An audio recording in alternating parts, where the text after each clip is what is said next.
What is going on, Elevation Nation? We have a special treat for you today, tonight, this morning, whenever you're listening to the podcast. Amir Vardi joins the podcast, joins Elevation Nation. Shout out Adam Goldmeyer, shout out Ryan Weinerman, shout out Tulane, St. Louis, New York, wherever Amir has been. He's doing amazing things in the real world. Started out working full time. Now he's got this idea. He's traveling all over. So we're pumped to talk all about it. What's up, Amir? Welcome to Elevation Nation. Thanks for having me, guys. What's going on? Amir, we're really excited to hang out with you, bro. Part of the amazing thing about having a podcast is it gives us an excuse to put down our phones for 30 minutes, hang out with cool people, shoot the shit, and talk about the struggles we're going through in the real world, the amazing things that young people are doing, and really connect with other elevators, as we call them, out in the world, because there's a lot of young people that are doing really cool things and elevating themselves and the people around them. So really excited to get to know you more on the podcast tonight. But before we kick things off, we got a lot of questions Parker and I prepared for you. This is Elevation Nation. So you were in business for a while. You're still in business. You're an entrepreneur. You know what this is. We'd like to hear your elevator pitch. Who are you? Oh. Welcome to the pod. I hope you're prepared. Let's hear it. All right. You got me by surprise there. First, before I start there, just wanted to say I listened to a couple of the other episodes, saw, you guys have a ton of really impressive people on here. You guys are doing a great job. And I was really impressed with the other young folks that you're speaking with. Pitch about me, Amir Vardi. I started my career investing in venture funds at a firm called Greenspring Associates.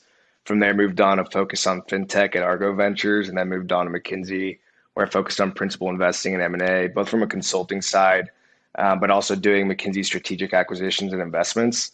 Until one day, I decided to take my idea and put it on a couple slides. It made its way over to an accelerator in New York about a week before it started. Met with them on a Friday and quit my job on a Monday to start building my business full time. Put in a 2-week notice, but started building really right from there. It was unexpected, but it was the best decision I think I've ever made. Love to hear that. We're going to get all into your business, all into that big decision that you made. But, every episode, every guest, Sam and I get the pleasure to do a lot of stalking, reading up on your LinkedIn, what's on Google when we type in your name, what's on Instagram. And I saw entrepreneurship is in your blood. You studied, you did work with it in college. Obviously, you're up to it now. So I'm curious, growing up, you had to have had one idea that you were like, you know what, this is a great idea. Did you put it to, practice or whatnot before you even got to college? Yeah. So I had a couple ideas growing up, and I always wanted to pursue them and just never did. One of them was actually earphones that would fit right into your ears without needing anything, because my earphones kept falling off on airplanes. Obviously, we've seen a number of those come to market. Another was like a toothbrush or a mouth guard.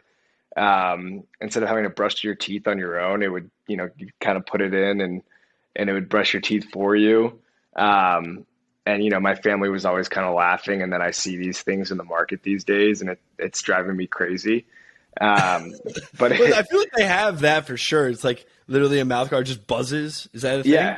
Yeah, it is. I got an Instagram ad for it the other day, so I'm guessing that Instagram knows maybe something about me in that. But I saw it and I was going crazy, and I was like, I should have just done this when I was little. Someone else is doing it now, but it is what it is. It's so cool listening and hearing some of the ideas that you have, because if you didn't know, Parker is also a big dreamer, an entrepreneur. Parker, I think you need to enlighten Amir with your $1 billion idea that you're obsessed with, besides making me a rapper, because that's a horrible business plan, but your other business idea that you love. So, Amir, I have many business ideas. I got this notepad, and not a notepad, it's a virtual notepad. It's on my phone.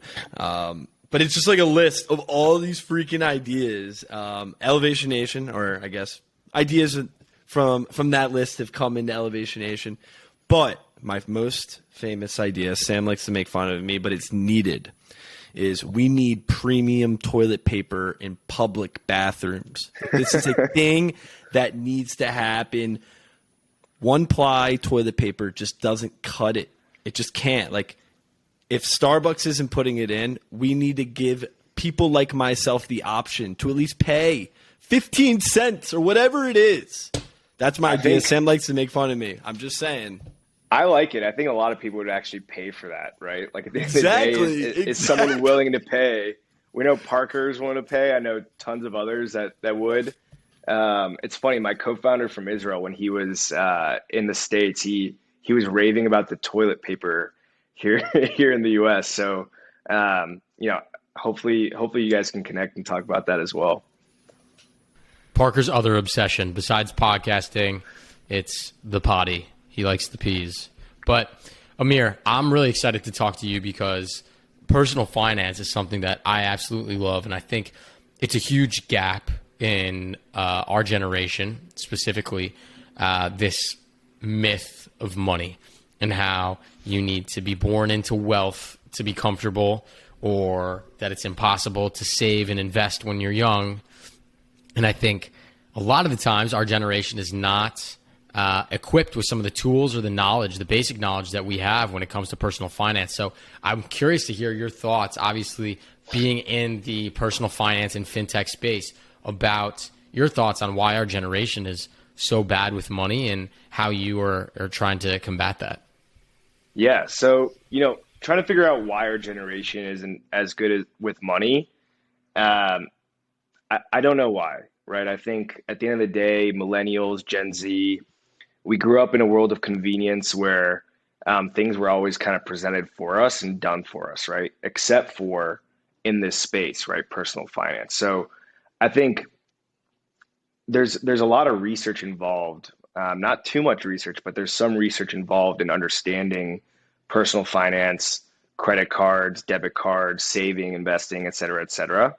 But it's complicated. There's all different types of resources. Rules are always changing, whatever it may be. So essentially, the way I thought about it is let's find a way. You used a good word before, let's find a way to equip young people with the tools necessary to have it done for them, right? And not get taken advantage of by the people that do know, because financial literacy is huge. We saw people, get taken advantage of for financial illiteracy back in 2007, 2008. Older millennials, younger millennials, Gen Z are all very familiar with that. And a lot of people are also starting to lose trust in the system, right?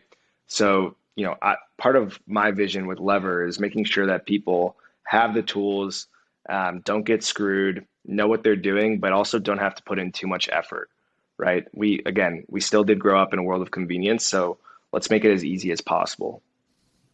So let's talk about that. Lever, that's your idea. That's the thing that you've been working on.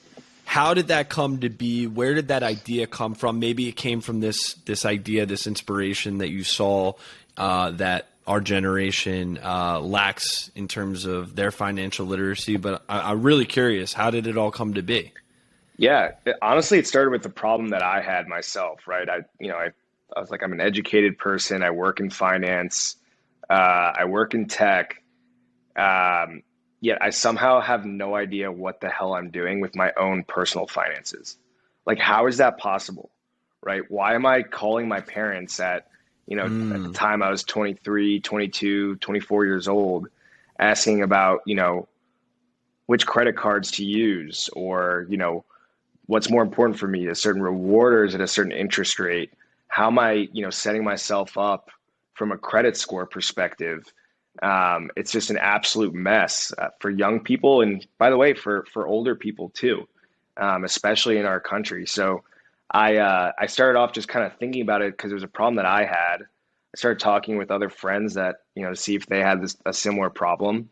And then I just started interviewing people one-on-one. This was actually after I'd already, left my job to start this full time. But I interviewed 500 people, like, before I started building anything. And time again, the same issues got brought up. And that's when I knew, what I needed to build here to, at the end of the day, help people. That's the number one focus for me. So let's get into that a little bit because, again, I love the idea that you have. I think it's absolutely needed. And, you know, it's funny. You said you went to your parents for financial help, which is fantastic. And to answer, I guess, my own question of why I think financial literacy is sometimes not where it needs to be for our generation. I personally think it's twofold. I think our parents' generation didn't have as many tools at their disposal, so they didn't necessarily take full advantage of the wealth that they could be building themselves. And then the other reason, I think, is because we live in a comparative society where you're trying to outdo one another on social media.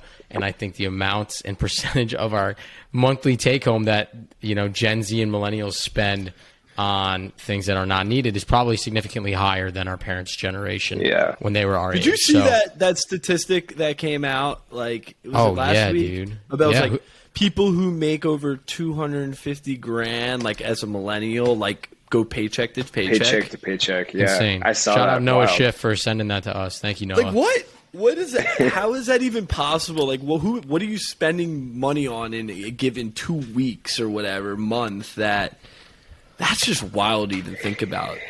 It's hard, man. And everything's also like disparate, right? Everything's fragmented. So it's hard to even keep up with it on your own, right? At the end of the day. So I bet like I'd be curious to see how many of those people actually know how much they're spending, right?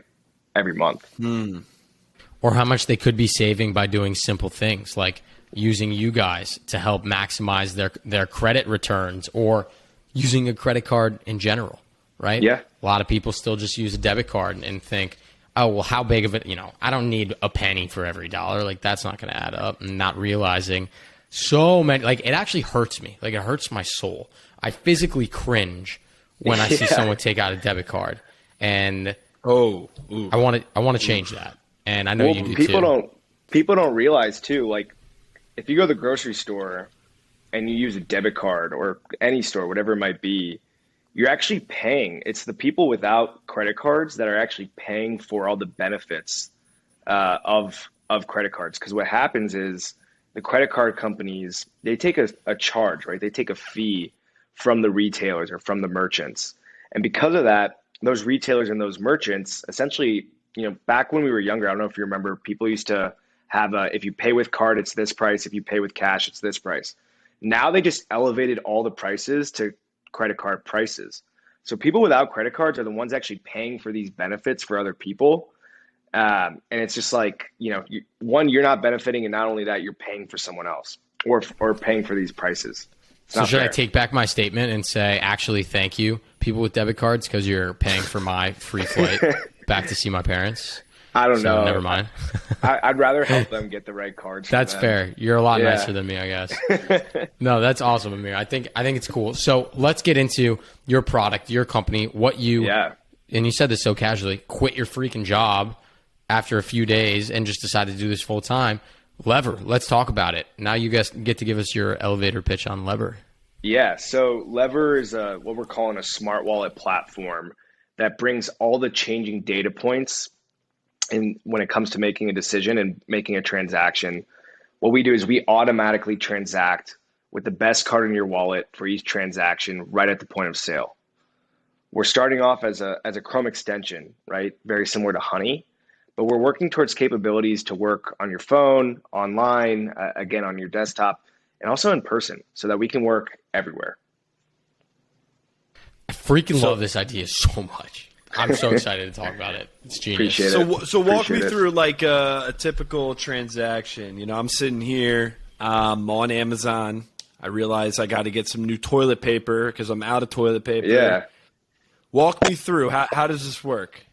So starting off, essentially, you're at the checkout page. You're about to buy something, and we just pop up, and we'll show you all your cards and what you are owed or what you deserve as a reward for each card. That's our functionality today, right? So you have 5 cards. You probably would have just used whichever was the first card in your wallet or the first to pop up in autofill, right? But chances are you have another card in your wallet that actually gives you a better reward, right? So we're actually showing you the value that each card would give you, whether it's cash back, miles, points. We're seeing some cards offer crypto back these days too. So we're actually showing you that value. All you have to do is click and we'll pre-populate the checkout page for you. Our next iteration, though, kind of goes one step further and also includes other financial health perspectives or data points. So credit utilization, where your balance is, where your credit limit is. Credit utilization is balance over limit. So having the right ratio there is really important for your credit score. Paying off on time, making sure that that's all done. Really, at the end of the day, making sure that you're making the best financial decision for every single transaction, whether it's through rewards or a financial health perspective. So I have some technical questions. So Yeah. Elevation Nation, if you're not into financial literacy, you can fast forward through this part. But I have to ask these questions because I'm really curious. So Yeah. do you guys like standardize essentially? Do you use like, Points Guru or like whatever some of those travel websites are to find standardized points rates converted to dollar amounts to have apples to apples comparisons across everything? That's a great question. So part of what we do in our onboarding is asking you what your reward goals are. So maybe it's a certain amount in cash back. Maybe it's a certain amount of miles for a flight to, Tel Aviv, or maybe you want crypto, maybe you want points, whatever it might be. So that kind of feeds in our algorithm. And that's what can then therefore suggest the best card every time. The actual science and data science behind it, I'd have to let Yuval, my co-founder, give you a better rundown. But it's like 3 a.m. in Tel Aviv right now, so I'll have him call you after. Please, you guys can get even some time. better, Yuval, we'll come visit you in Tel Aviv, bro. We'd love to, Down go for back. that. You guys should That's definitely interesting. go. I Yeah. love it. I think that's cool, right? And why I like this product and what you guys are doing with Lever is I'm someone who feels as though I have a decent amount of financial literacy, but the thing that I struggled with the most was, all right, I just opened this card. I have a $2,000 minimum to hit 70,000 points, but those are travel points, and I have this other card that gives me 2% back. How do I compare those? And then the step further that I hope is on your guys' product backlog, because I haven't seen a solution for this yet, is once I've accumulated those points, figuring out the best ways to then spend those points, because I use Chase. I have Chase Travel, but I also have a lot of Delta miles because I opened a Delta card. What is most advantageous for a trip that I'm trying to plan? Yeah. So I guess I'm just bitching to you, Amir, about all the issues I have in my financial life that I'm hoping you can Sam, solve for me. So many people have these issues. Till this day have those issues as well, right? And so at the end of the day, $154 billion, I think is the number, worth of those rewards actually went unused in 2019. Holy shit. Right. So people don't even know that they have these rewards. And not just that, the banks spend tons on rewards and marketing programs, right? Luring you in to open up these cards, and then you don't use them, and the bank kind of just spent way too much as well on a number of these things. So everyone's involved, and it's difficult really for every party here. It's like you don't know what you don't know, and the lack of education that we have around what we could know is clearly an issue. We could all be sitting here missing out on a ton of miles, a ton of credit, a ton of dollars back, whatever it is. So that's why I think it's incredible what you guys are doing, because at the end of the day, I think we all know the banks aren't going to be doing that for us. Is it in their interest? It kind of depends on the situation, but their main interest is getting you to spend, right? And so Exactly. If you are going to spend, let's actually make sure that you're spending, one, the right way, two, that you know how much you're spending, and three, you're getting what you were promised when you actually opened up the card, right? Cool. Love it. So we just talked about some misconceptions I feel like that people have with credit cards. Are there any other things that are common misconceptions that people have? So we talked about kind of debit versus credit a little bit, and how, why you should get a credit card over a debit. I think another is, at the end of the day, as young people, you should be building credit over time. I mean, in New York, we need it for rent, but if you ever want to buy a house, a car, I think there's some jobs where, that's a credit check is part of their application as well. Your credit score at the end of the day is so important here in the United States. That's another conversation to have of whether it's the right metric. At the end of the day, your credit score is super important. So let's start building credit young, and let's make it easier for you. That happens you need more than one card. In order to build your credit, you actually need 2 credit cards, or at least 2, right? The problem with that is now you have 2 different accounts. You have no idea what's going on in each. You don't know which one to use. You use one for one thing, you use another for another thing. And that's when the confusion and the mess starts, right? Well, why is credit so important? We hear about it all the time. Got to pay off your credit card because your credit score will go down. But why? What is the difference between Sam Panitch having good credit when he's buying a house or okay credit? It's, at the end of the day, he'll probably take a loan or need a loan when he's buying that house. Or not, you may pay in cash, but at the end of the day, the people that you're buying the house from are going to need to see your credit score. The bank's going to have to see your credit score to see if they're willing to give you that loan. And if they are willing to give you that loan, what's that interest rate going to be like too? And so everything builds off of the other. And it's also to, get another card, or another financial instrument. And, again, there's interest rates involved, there's balances, there's limits. And that's another thing that we're looking to address, is making sure that everything's taken care of for you, because the data's all out there. Let's just make it easier. Don't pay more than you need. I think I've read that the difference between having an okay credit score and a good credit score, and the interest rates that you would get between the two when buying a house, could be the difference of paying an extra, not $1,000, thousands of dollars over the course of that mortgage, over the course of that loan. Absolutely. You could probably buy, another small house with the interest payments. At the end of the day, it's wild. So it's all super important. It's all something that you can start getting ready for at a young age. And it's just something that our generation also is just not as in the mix with. I'm so glad you said that. You literally read my mind, Amir, because I was about to do one of my famous preaching moments to Elevation Nation, to all our listeners, because you're exactly right. I know what a lot of the listeners out there are saying right now. They're saying, Sam, Amir, Parker, man, I'm 20, I'm 23, I'm 25, I'm 29, I'm 30. I don't care. You're thinking you're young, and you're thinking that all this stuff will work out as you make more money and as you get older, and it'll all be fine. It might not all be fine.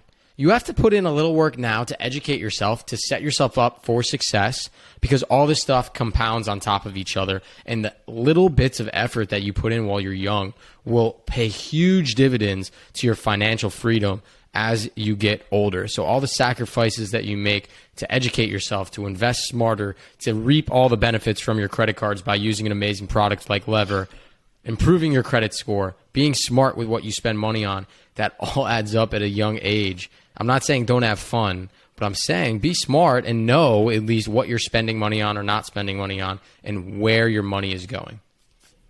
For sure. I completely agree. Now, I wouldn't want people to be scared or, get them all nervous about how to approach life and so on. But at the end of the day, there's tools out there that can help. Just put some thought into it. And you're right, it's going to really pay off when you're older. Damn right. I mean, I think we can all agree with that. But we haven't seen it yet. So, Parker, you haven't even mentioned your favorite book on financial literacy that you typically preach about, book, like it's the gospel. Changed my life when it comes to personal finances. It's called I Will Teach You to Be Rich by Ramit Sethi. His philosophy on how to approach personal finances is incredible. And it's the complete opposite of the way Sam approaches his personal finances, which makes me so happy because it works. What does he say? So basically what he is all about is automating everything that you need to automate. Automate your 401k payments, your Roth IRA, your savings, anything that needs to get paid for, automate it. Then you have whatever's left in your bank account, you're free to spend it as you'd like. So you're doing the saving and the investing and the paying off of whatever up front. Then whatever's left, he's like, go and spend it. Be happy. Spend it on whatever. And if you have leftover at the end of the month, Wonderful. You could put it in your savings or somewhere else. If you spent a little much, wow, you just learned a great, valuable lesson. But the one thing he says is that you can't do his philosophy right if you have debt. You got to pay your debt off first. He won't even work with you. He's like, put down this book and pick it up when you're done paying off your debt. Because he knows how, I mean, we all know debt compounds over time. I like it. I'll have to check that out. It's a great book. I'll read on my next flight. Yeah, I like it. Yeah. It is the It's opposite super basic of how stuff, too. It's so basic. It's a great book. I read it too. Parker made me read it. I think it's very, very smart for 99% of people out there that are learning to have a good system in place. I'm just a psychopath, and I have my own system that I like more. Good for you. Okay. Good for you. That's okay. So thinking a little bit more about entrepreneurship as a whole, Amir, right? You mentioned so nonchalantly, like, yeah, I had this idea, went in, these guys talked to me about it. Then I just quit my job. Now I'm doing like it was no big deal, man. Can we talk about that for a second, bro? Like, you quit your job and took a huge leap of faith to go into this full time. At McKinsey. This isn't like quitting your job at like whatever. Like, you're quitting your job at a company that is very like that won't even talk to me and Parker were too dumb. So no, what was that like? They would. It was hard. You're right. It was tough. And it was really in a matter of hours or days, right? At the end of the day, this thing was a problem that was really giving me that itch. There was an opportunity to at least find a way to solve it. And I thought, this makes complete sense. I'm diving in. It's just me right now. I don't even know how to build things from a technical perspective, right? I'm not technical at all, but we'll figure it out, right? So I just went for it. I just dove in head first. I kind of consulted my parents a little bit about it. They were, they're a bit more traditional, I think, with like, staying at your job and so on. But it would have otherwise completely bothered me for a long time. I want to solve problems. That's what entrepreneurship is seeing problems and trying to tackle them, and hopefully tackling them. So that was my focus at the time. I had the opportunity. I had a little bit of validation at the end of the day from these people. So I thought it was worth going for it. Sam and I talk about the concept of mental fortitude in every episode on this podcast, and I think it takes a lot of mental fortitude to know who you're about, to know what you want in your life, and know the steps to get there. To take that leap, quit your job, and go all in on, like you said, it was an idea that was written on a piece of paper, and within days you made that decision, and it's a bold decision. I'm sure it's been very challenging. I'm sure there's been a lot of ups and downs. So what has been the journey like? Like, talk us through some of the challenges that you're facing right now. Yeah, absolutely. So starting off, it was validating it. So, when you start a company or when you start a new journey, whatever it might be, there's kind of like a high, right? For the first few days, maybe the first few weeks. And you're like, this is awesome. This is so cool. Let's go do this. But you don't really think too much about the difficulties, right? You know that there are going to be hurdles, but you don't know how high those hurdles are, right?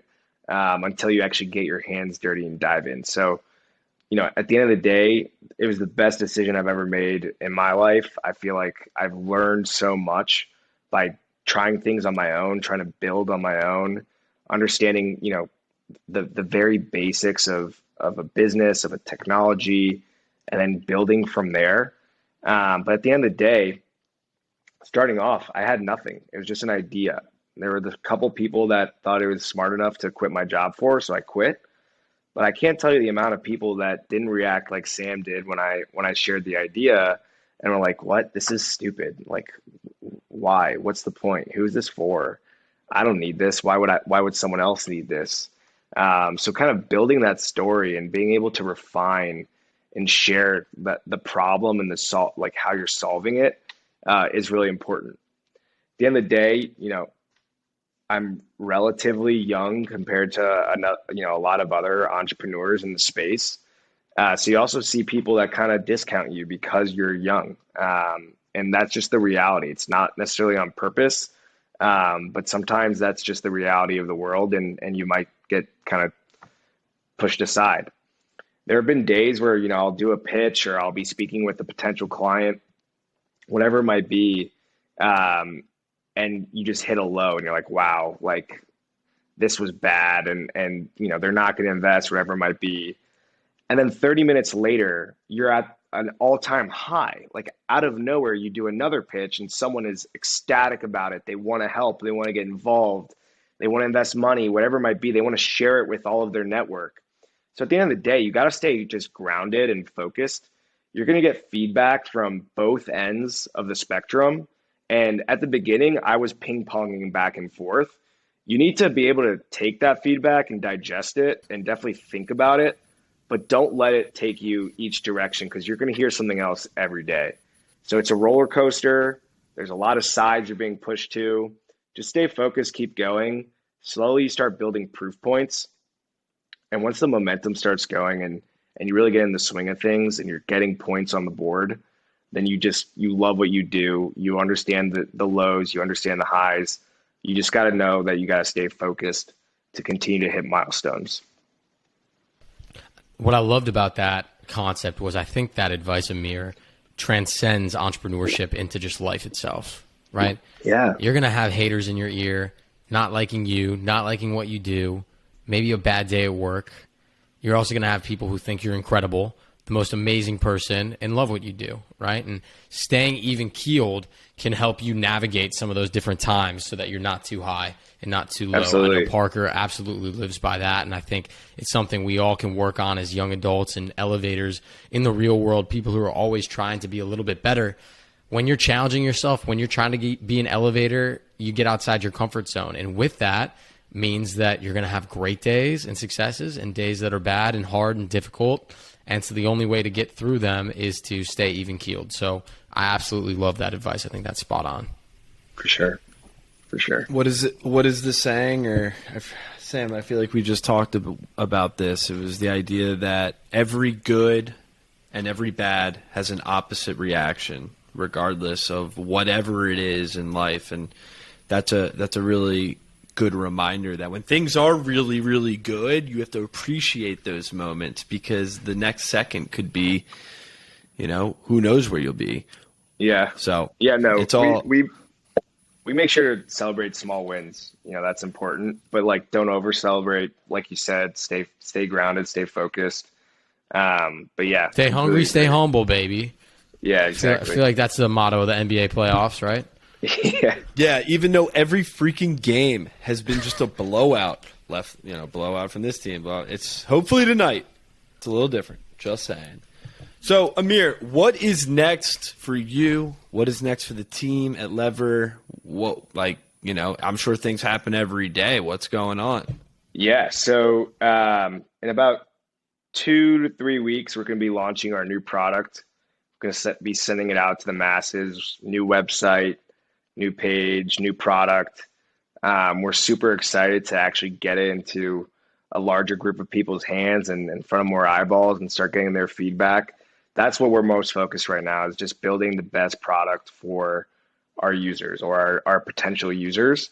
And then from there, really it's iterating based off of your feedback. Like if there's something that a user likes or doesn't like or thinks would be important for this product or something that can help them, we want to tailor everything directly for our users, because at the end of the day, chances are you're not the only one that has that problem or that thought. And we want to make sure that we can address it for everyone. That's our goal. You got to start somewhere. Yuval, my co-founder, we've been heads down with each other, building this, trying to build marketing plans, talking with investors, whatever it might be.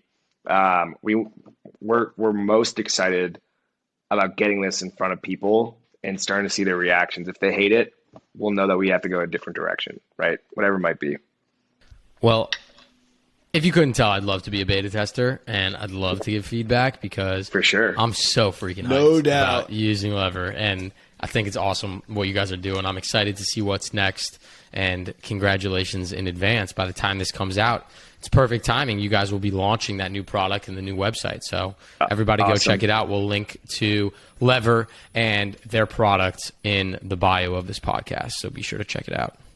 Appreciate it, guys. And then on top of that, we're going to be hiring as well. So we're looking to expand the team.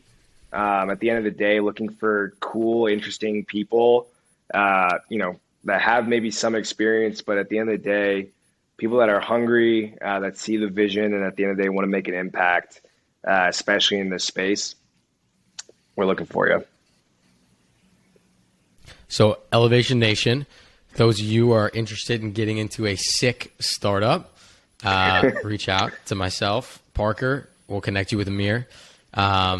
It's obviously an incredible product, and we're excited for the success that you guys are inevitably going to have in the future. But Amir, we have a section that we love to do at Elevation Nation that, we don't prepare you for, just like your elevator pitch. We call this our rapid fire section, where we want to have the first answer that comes into your mind just straight from the soul. So I'm going to kick us off here with, what is the most underrated credit card perk that you've seen out there? I mean, you are the credit card guru, you guys, at this point in time. I'm sure you've seen some weird promos out there. What is the strangest perk that you've seen? I've seen some I've seen some perks that reward you for shopping just USA only. So there's it's to incentivize people to shop USA. That's one card. What? I think. Yeah. One that I really like though, is more donation based. So essentially, your purchases go towards planting trees or making donations to food banks or to breast cancer research. I think that's super cool. And then there's another that's kind of cash back for shopping green. So I like those.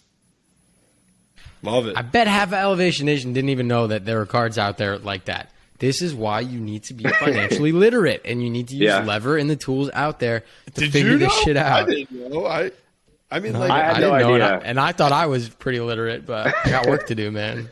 That is wild. All right, next question. What is something about you that people would be shocked to learn?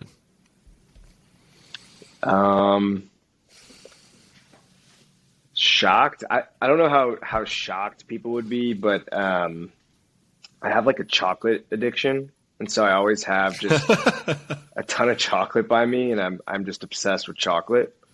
Milk, darker milk, though. yeah. Oh, milk. Okay, yeah, interesting. Milk. Maybe it's obvious for some people. That's shocking to me. I would have not guessed that. Is it candy bars or like chocolate bars, like pure chocolate? Either one, honestly. I love those little Ferrero Rochers. Ooh. Yeah.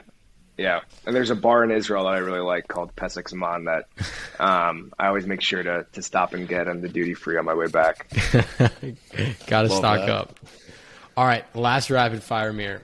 What is a book recommendation that you want to share with Elevation Nation? A book recommendation, it's become more common recently, but I really jive with it, is the subtle art of not giving a fuck. I think it's so important, really, especially for young people these days, regardless of your age, but especially if you're starting off in a career where things seem so, important every single second. You're always stressing out. You have no idea what's going on. It's important just to kind of take a step back and put things in perspective. That book opened up my eyes tremendously. I know it's a common one out there these days, but definitely recommend it. I need to reread it. I think I read it like 6 years ago, and I feel like I was such a different place in my life that it might not be a bad idea to reread it. It's a great book, and now Mark Manson's written many books since then, and his second, third book after that was really good too. But that is 100%. If you haven't read it, it's quick. It's like it's easy. Easy. He's funny.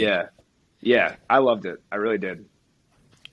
Cool. Well, we got the last section of the podcast, which is Sam and myself's favorite section, which is our mental motto section. So, Amir, we ask every guest, a phrase or word or something that they live by, they live their life by. Some people have this written on their bathroom mirror. Others have it written on a rock in their desk, wherever it is. We're curious, Amir, what is your mental motto? Yeah, honestly, I think it applies to me from quitting my job to building a new product to, reaching out to someone, whatever it might be. It's something that, we say a lot internally with the team it's lama lo, which is Hebrew for why not, which I know is obviously very common, but it's kind of the point where, we're constantly saying lama lo, lama lo, lama lo to everything that we do. And, if you write down a why yes versus a why no, 99% of the time, the why yes outweighs the why no. Sometimes a why no might have one no and it's something like it's illegal. So definitely, that might not be something to do. But chances are why yes outweighs the why no's. And for me, it goes from quitting my job to, building a different type of product than what we maybe originally thought, or, I was reaching out to some people that I was like, there's no way that they're going to respond. Why even send it? Well, why not? Right. And they ended up responding, and you end up meeting with these people that you thought you would never have the chance to sit down with. Going on this podcast, why not? Right. Lama lo. So everything, I'd suggest to everyone to always think about that whenever they're doing something. Just do it. You have our first foreign language mental motto. Awesome. I absolutely love it, man. I think, to just speak to Parker and myself with Elevation Nation, we should probably take a page out of your book and say, why not, a hell of a lot more? Because a lot of the times we're second guessing, maybe not. Should we? Do we have time to? Why not? What's the worst that can happen? Even for social things. Yeah. There are nights where I'm like, do I really want to go to that? Well, why not? And then those always end up being like the best nights of the year, the ones where like you thought you were going to stay in and have pad thai or whatever it might be, right? So something that we think about a lot. It's something that, we literally say that word time and time again on a daily basis. And we laugh about it a little bit too, but I think it makes complete sense. Oftentimes, we think that others or the situations that we are in put guardrails up for ourselves. But at the end of the day, the things that are creating the most guardrails in our lives are ourselves. That's the way I go about it. And I guess it's just we got to say yes more often to whatever it is, or just try. Who cares? If it doesn't work out, all right, next thing. Yeah, you learn something at least. Or you're motivated to do something else, yeah. And you know what I call that, Sammy?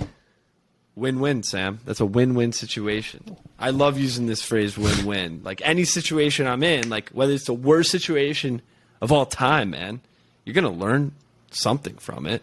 You have to. So you might as well try. You never know where you'll end up. For sure. Yeah, Amir, we get deep, man. I don't know if you figured that out, but I've noticed, yeah. It's awesome. No, it's great. It's great. All right, man. Well, it's been fun. This was an awesome conversation. We're 45 minutes in somehow, learning about your story, what you're doing with Lever. And I just got to say, man, on behalf of Sam, myself, Elevation Nation, thank you. But it's also amazing to hear about you chasing your dreams, doing something that you're passionate about, but you're passionate about not only because it wakes you up in the morning, but you believe that you're making a difference in the real world. And that is what elevation, that's what being an elevator is all about. So we couldn't have been happier and more thankful for you to come on Elevation Nation, share your story and what you're up to. Appreciate it, man. It's been fun. Thanks, guys. Really appreciate it, too. It was a lot of fun, and you guys are doing a great job. Awesome. Also, I love listening to all your episodes, so also keep it up. Appreciate it, Amir. All right, Elevation Nation. Until next week, peace.